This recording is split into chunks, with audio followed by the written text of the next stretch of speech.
नमस्कार। अब आज आगे की कड़ी में आते हैं अपन। जो फ्लावर जो टर्मिनोलॉजी की पूरी डिस्क्रिप्शन हो गई, उसके बाद जो फ्लावर का हमने डिस्क्रिप्शन किया, लास्ट में हमको फ्लोरल डायग्राम और फ्लोरल फार्मूला बनाना होता है, लिखना होता है। तो फ्लोरल डायग्राम और फ्लोरल फार्मूला दोनों एक समान ही होना चाहिए, दोनों में अंतर नहीं होना चाहिए। अब उसके लिए हम क्या करते हैं कि किसी भी पुष्प का फ्लोरल डायग्राम उसके फ्लोरल फार्मूले के समान होता है, मतलब फ्लोरल फार्मूला ही उसका डायग्राम बताता है हमको। तो वो किस तरह से बना सकते हैं। तो सबसे पहले हम किसी भी फ्लावर की वर्टिकल सेक्शन काटते हैं। तो वर्टिकल सेक्शन काटने से ये ज़रूरी क्यों है वर्टिकल सेक्शन काटना? तो वर्टिकल सेक्शन काटने से क्या होता है कि थैलेमस पर जो उसके जो विभिन्न पुष्पीय भाग जो लग रहे हैं उनका अरेंजमेंट पता चलता है। अरेंजमेंट के साथ ही हमको ओवरी की स्थिति, फ्लावर कैसा है, ओवरी की स्थिति ज्ञात होती है। साथ ही में फ्लावर कैसा है, हाइपोगाइनस, पेरिगाइनस, इपीगाइनस, किस तरह का फ्लावर है। और पुष्प के जो दूसरे भाग हैं, जैसे फिलामेंट का फिक्सेशन कहाँ से है, किस तरह का अरेंजमेंट है, और इसके अलावा से जो कुछ और तरह की संरचना है वो हमको फ्लावर की वीएस काटने पर प्राप्त होती है। इसके बाद फ्लोरल डायग्राम हमको किस तरह से बनाना होता है। तो थैलेमस पे जो पुष्प के विभिन्न भाग जो लग रहे हैं, कैलिक्स, कोरोला, एंड्रोशियम, गाइनोशियम, तो इनके भागों की संख्या, उनकी व्यवस्था और उनका परस्पर एक दूसरे से संबंध, इसको हम डायग्राम में किस तरह से दिखाएंगे, ये सारी चीज़ें हमको देखनी होती। अब फ्लोरल डायग्राम हम किस तरह से बनाना चालू करते हैं। तो जो फ्लावर बड होती है वो खिलने के जब वो थोड़ी थोड़ी खिलने लगती है तो उस समय हम ये देखते हैं कि जो फ्लावर है उसकी मदर एक्सिस मतलब जहाँ से फ्लावर जिस एक्सिस से लगा हुआ है वो उसकी मदर एक्सिस होगी। तो मदर एक्सिस की जो मतलब फ्लावर का जो भाग है वो मदर एक्सिस पीछे की ओर रहे और पुष्प जो है वो अपनी आगे की ओर रहे, मतलब पुष्प का भाग आगे की ओर रहे, पुष्प आगे का भाग आगे की तरफ रहे और फ्लोरल एक्सिस पीछे की तरफ रहे। और इसके बाद पुष्प की अनुप्रस्थ काट ली जाती है। और उसके बाद अब हमको फ्लोरल डायग्राम बनाना होता है। तो फ्लोरल डायग्राम के लिए हम क्या करते हैं, सबसे पहले यहाँ पर ये इस तरह से ये मदर एक्सिस बना देते हैं। मदर एक्सिस जो होती है वो कैसी होती है, मदर एक्सिस होती है कि एक काला सा डॉट, गोल सर्कल, काला डॉट, काला बना देते हैं हम। और इसके बाद हमको पुष्प के जो अन्य भाग हैं जो हमको ट्रांसफ़र सेक्शन में इस तरह से हम ये जो है ये इस तरह से ये ट्रांसफ़र सेक्शन बनाते हैं हम। और ट्रांसफ़र सेक्शन में हमको जैसे चित्र में दिख रहे हैं उस तरह से हम इसको डायग्राम ड्रॉ करते हैं। तो हमको डायग्राम ड्रॉ करने के लिए ये मदर एक्सिस है, इस मदर एक्सिस के पोस्टीरियर साइड पर ये वाला, अब हमको ये देखना होता है कि ऑड नंबर के यदि कैलिक्स हैं तो पोस्टीरियर, ये मदर एक्सिस की पोस्टीरियर साइड होगी और ये एंटीरियर साइड होगी। तो पोस्टीरियर साइड ये यहाँ पर पोस्टीरियर साइड पर ऑड वन होगा और एंटीरियर साइड पर इवन वाला होगा कैलिक्स। और यही विपरीत स्थिति इसमें कोरोला की पेटल्स की होती है। फिर एक ऐसे आर्च बना लिया जाता है, सर्कल बना लिया जाता है और सर्कल में हम फिर ये बीच बीच में से जो है इसको काट देते हैं। और कैलिक्स सेपल बनाने के लिए, सेपल पेटल, तो सेपल बनाने के लिए हम क्या करते हैं, किनारे से पतले कर देते हैं और बीच में इसको मोटा कर देते हैं और फिर किनारों पर इस तरह से पतला कर देते हैं। तो कुछ इस तरह से डायग्राम बनाए जाते हैं। और ये सारे सेपल इस तरह से, सेपल के अंदर एस्टिवेशन का जो अरेंजमेंट है, मतलब सेपल का जो अरेंजमेंट, दल विन्यास जिस तरह से है वो कि कौन सा वेलवेट है या ट्विस्टेड है, उसको उस तरह से यहाँ पर हम अरेंज कर देते हैं। यदि वेलवेट है तो इस तरह से सीधे एक दूसरे के से छूते हुए लगाएंगे। और इसके बाद इनके अंदर ये किस तरह से आपस में जुड़े हुए हैं या खुले हैं यहाँ पर हमने जो बना रखा है चित्र, इसके अंदर ये खुले बना रखे, मतलब पृथक बाह्य दली, तो पॉलीसिपेलस स्थिति बता रहे हैं। तो यहाँ पर हमको इसको जोड़ना नहीं होता है। यदि ये आपस में जुड़े हुए होते तो हम इनको आपस में जोड़ देते, जिस तरह से ये हमने पेटल्स जोड़ रखे हैं। इसी तरह से पेटल्स को बना लिया जाता है।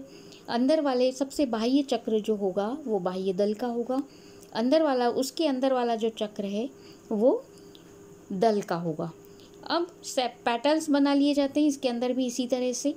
ऑड वन जो होगा वो पोस्टीरियर साइड पर होगा और इवन वाले जो होंगे वो मदर एक्सिस की, ऑड वन एंटीरियर साइड पर और इवन वाला पोस्टीरियर साइड पर होगा। इसके बाद ये इनको भी इसी तरह से बनाए जाते हैं डायग्राम कि किनारे इनके पतले होंगे और सेंटर जो है ये मोटा करेंगे हम। और इस तरह से ये सारे और इनका अरेंजमेंट जिस भी व्यवस्था में, जैसे यहाँ पर चित्र में हमने ट्विस्टेड एस्टिवेशन दिखा रखा है, तो इनका एक सिरा अंदर एक सिरा बाहर, ये एक सिरा अंदर ये एक सिरा बाहर, इस तरह से हम इसको दर्शाते हैं। इसके बाद आते हैं हम कि अंदर वाला चक्र, तो इन चक्र के अंदर वाले पेटल के अंदर वाला चक्र, तो जो पेटल के अंदर वाला चक्र अब काहे का आएगा, एंड्रोशियम। तो एंड्रोशियम को स्टमेंस को बनाने के लिए हम कुछ इस तरह से कि इनका पहले जुड़ाव देखते हैं, कहाँ से जुड़ाव है। जिस तरह से इनका जुड़ाव है, यदि दो पेटल के बीच में इनका जुड़ाव है तो यहाँ से बनाएंगे, और यदि ये सीधे पेटल से लगे हुए हैं, पुष्पासन से ना लगे होकर पेटल से लगे हुए जुड़े हुए हैं, तो हम इनको पेटल से इस तरह से जोड़ देंगे और ये एक चक्र में या दो चक्र में जिस तरह से व्यवस्थित होते उनको यहाँ पर हम बना देते हैं। और सबसे अंदर वाला जो सर्कल बनाते हैं वो गाइनोशियम का होता है। यहाँ पर जितनी कार्पलरी ओवरी है उस तरह से हम उसको उतने कार्पल बनाते हैं, और जितने लॉक्यूल ओवरी में है, प्रत्येक कार्पल में जितने लॉक्यूल हैं वो बनाते हैं। और इनका जो एडेशन है, आपस में ये जुड़े हुए हैं कि फ्री हैं, किस तरह के हैं, वो यहाँ पर हम बनाते हैं।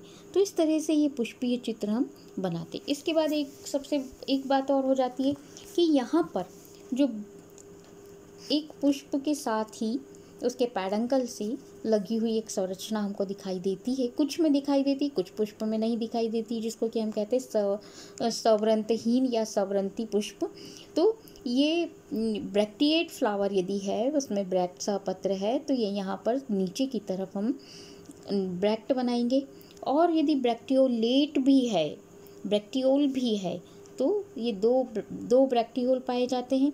तो ये इस तरह से यहाँ पर ये ब्रैक्टियोल बना दिए जाते हैं यहाँ पर, और ये यहाँ पर दो ब्रैक्टियोल बना दिए जाते हैं। इसके बाद ये जो डायग्राम है ये हमको दर्शा रहा है इनके सभी फ्लोरल पार्ट के सिंबल क्या हैं। ये वाला सिंबल जो है मदर एक्सिस का है, ये वाला सिंबल सेपल का है, ये वाला सिंबल पेटल का है। फिर यदि पेटल में नेक्टरी ग्लैंड्स पाई जाती हैं तब ये इस तरह का सिंबल बनाया जाता है। इसके बाद यदि फ्लावर स्टेमिनोड है तो हम उसमें यहाँ पर क्रॉस लगाएंगे उसकी जगह पर। यदि डाइथिकस है तो ये इस तरह से बनाएंगे एंथर। यदि मोनोथिकस है, मतलब दो कोष्ठ वाला है, तो इस तरह से बनाएंगे। एक कोष्ठ वाला है तो इस तरह से बनाएंगे। यदि ओवरी की स्थिति किस तरह से है, मोनोकार्पलरी, बाईकार्पलरी, ट्राईकार्पलरी, मल्टीकार्पलरी किस तरह की है, तो यदि मोनोकार्पलरी है तो ये, बाईकार्पलरी है तो ये, यदि पेंटाकार्पलरी है तो इस तरह से। और यदि यहाँ पर नेक्टरी डिस्क पाई जाती है तो ये इस तरह से हमको ये भी बताना पड़ता है एक सर्कल में। यदि मोनोएडाल्फस कंडीशन एंथर की, सारे इनडेफिनेट एंथर पाए जा रहे हैं, स्टमेन जो है वो इनडेफिनेट है और सारे मिलकर एक झुंड में व्यवस्थित हैं, तो उस स्थिति को हम कहते हैं मोनोएडाल्फस कंडीशन। तो ये इस तरह से बनाई जाती है। और यदि सारे एंथर आपस में जुड़े हुए हैं, मतलब सिंजेनेसियस कंडीशन है, तो हम एंथर को इस तरह से शो करते हैं। और इस तरह से ये सारे सिंबल हो गए। इसके बाद जो फ्लोरल फॉर्मूला हमको लिखना होता है, ये फ्लोरल डायग्राम बन गया। चाहो तो हम पहले फ्लोरल फॉर्मूला लिख सकते हैं और उस फॉर्मूले के अकॉर्डिंग हम फ्लोरल डायग्राम भी बना सकते हैं। तो यहाँ पर हमने फ्लोरल डायग्राम बनाया। वैसे ज़्यादा आसान होता है हम फ्लोरल फार्मूला पहले लिख लें, फिर उसके अकॉर्डिंग हम फ्लोरल डायग्राम बनाएं तो और आसान हो जाता है। तो इसके लिए हर पार्ट के लिए एक सिंबल होता है।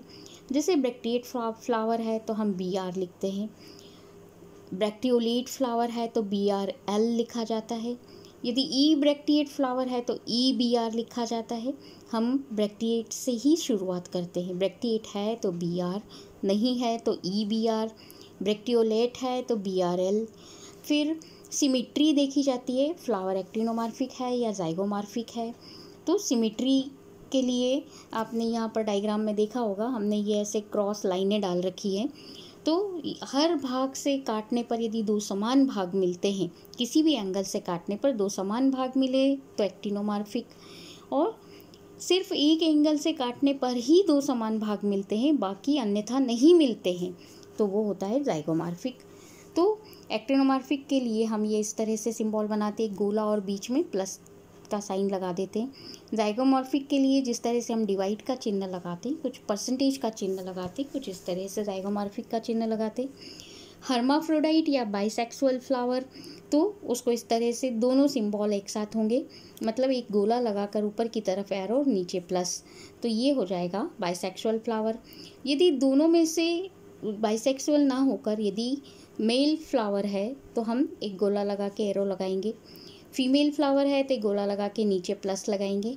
अब आते हैं हम दूसरे फ्लोरल पार्ट। ये तो फ्लावर का पूरा डिस्क्रिप्शन यहाँ पर इतने में हो गया। इसके बाद आते हैं फ्लोरल पार्ट्स। तो फ्लोरल पार्ट्स में कुछ फैमिली है, जैसे मालवेसी फैमिली जिसके अंदर ईपीकैलिक्स पाए जाते हैं, तो हमको ईपीकैलिक्स भी लिखना होगा। तो ईपीकैलिक्स के लिए लिखते हैं हम EPIK। नंबर ऑफ EPIK यहाँ पर लिखे होते हैं तो वो लिखना होता है। तो EPIK के लिए सिंबल होता है EPIK। इसके बाद जो कैलिक्स का सिंबल है K, पेटल का सिंबल है C, और पेरियंथ के लिए हम P लिखते हैं, मतलब सेपल और पेटल वहाँ पर नहीं है, मतलब कैलिक्स और कोरोला नहीं है, पेरियंथ है, तो P लिखा जाता है। एंड्रोशियम के लिए A लिखा जाता है, गाइनोशियम के लिए G लिखा जाता है। यदि एपिपेटलस कंडीशन है तो हमको कोरोला से एंड्रोशियम को एक लाइन से जोड़ना होगा, ऊपर की तरफ एक लाइन ऐसे आर्क की तरह एक लाइन डाल देते हैं हम, तो इसका मतलब हो गया एपिपेटलस। फिर एपीफाइलस, मतलब वहाँ पर पेटल है और एंड्रोशियम पेटल से वहाँ पर पेरियंथ है और एंड्रोशियम जो है वो पेरियंथ से जुड़े हुए हैं, तो पेरियंथ से एंड्रोशियम को इस तरह जोड़ दिया जाता है। सिनकार्पस ओवरी है तो हम G लिख के, और मतलब सिनकार्पस मतलब कैसी होगी, युक्त अंडपी, जितने अंडप है वो सारे आपस में, जितने कार्पल हैं वो सारे आपस में जुड़े हुए हैं, तो G के दोनों तरफ ब्रैकेट लगा देंगे। ब्रैकेट में G को लिखा जाएगा मतलब सिनकार्पस, ब्रैकेट में नहीं लिख रहे हैं मतलब एपोकार्पस। और सिनकार्पस ओवरी के बाद यदि वो सुपीरियर है, इन्फीरियर है, किस तरह की ओवरी है, यदि सुपीरियर है तो नीचे लाइन लगाएंगे, यदि इन्फीरियर है तो G के ऊपर लाइन लगाएंगे। तो इस प्रकार से ये सारे सिंबल हो गए। अब यदि मान लो किसी फ्लावर का हमको फ्लोरल फार्मूला लिखना है, जैसे कॉमनली एक गुड़हल का प्लांट, गुड़हल का फ्लावर आप सभी लोगों ने देखा होगा, और 12th में गुड़हल का फ्लावर आपने प्रैक्टिकल में किया भी होगा शायद। तो गुड़हल के फ्लावर के अंदर चाइना रोज़ जिसको कहते हैं, तो ब्रैक्टिएट फ्लावर है, BR लिखा है। एक्टिनोमॉर्फिक फ्लावर है तो एक्टिनोमॉर्फिक लिखा है। हर्माफ्रोडाइट, EPIK 5 to 7 होते हैं, तो जितने फ्लावर में है यहाँ पर हम 5 to 7 लिखेंगे। फ्री होते हैं इसलिए इनको ब्रैकेट में नहीं लिखेंगे। कैलिक्स जो है वो 5 होते हैं क्योंकि पेंटामेरस फ्लावर है ये, तो इसको, ये जो 5 है इसको ब्रैकेट में लिखा जाएगा, मतलब ये जुड़े हुए हैं। फिर C जितने हैं उतने लिखेंगे हम, यहाँ पर 5 हैं तो 5 लिखा जाएगा, और फ्री है यहाँ पर 5 लिखा है और कुछ ब्रैकेट नहीं लगाया, मतलब ये फ्री है। एंड्रोशियम इंडेफिनेट है और किससे जुड़े हुए, पेटल से जुड़े हुए, इसलिए ये इस तरह से एक लाइन डाली हुई है। गाइनोशियम जो है वो पेंटाकार्पलरी ओवरी है और सुपीरियर ओवरी है, तो इस तरह से उसको ब्रैकेट में लिखा हुआ है। सिनकार्पस और 5 हैं मतलब पेंटाकार्पलरी, आपस में जुड़ी हुई हैं तो सिनकार्पस और कैसी सुपीरियर ओवरी है। तो ये इस तरह से शो किया जाता है। तो ये हम किसी भी फ्लावर का इस तरह से फ्लोरल फॉर्मूला लिखकर फ्लोरल डायग्राम बना सकते हैं और फ्लोरल डायग्राम से फ्लोरल फॉर्मूले को तैयार किया जा सकता है। तो इस तरह से फ्लावर में ये सबसे इम्पॉर्टेंट चीज़ है कि हम उसका सारे फ्लोरल पार्ट का डिस्क्रिप्शन करके उसका फ्लोरल फॉर्मूला लिखें और फिर उसका फ्लोरल डायग्राम भी इस तरह से, ये जो सिमेट्री है मदर एक्सिस बनाना ज़रूरी होता है जिससे हमको एंटीरियर पोस्टीरियर पार्ट का पता चलता है और फ्लावर की सिमेट्री का पता चलता है। तो इस तरह से हम यहाँ पर फ्लोरल डायग्राम से फ्लोरल फॉर्मूला या फ्लोरल फॉर्मूले से फ्लोरल डायग्राम बनाते हैं और सारे पुष्पीय भागों की जानकारी हमको उससे मिलती है। धन्यवाद।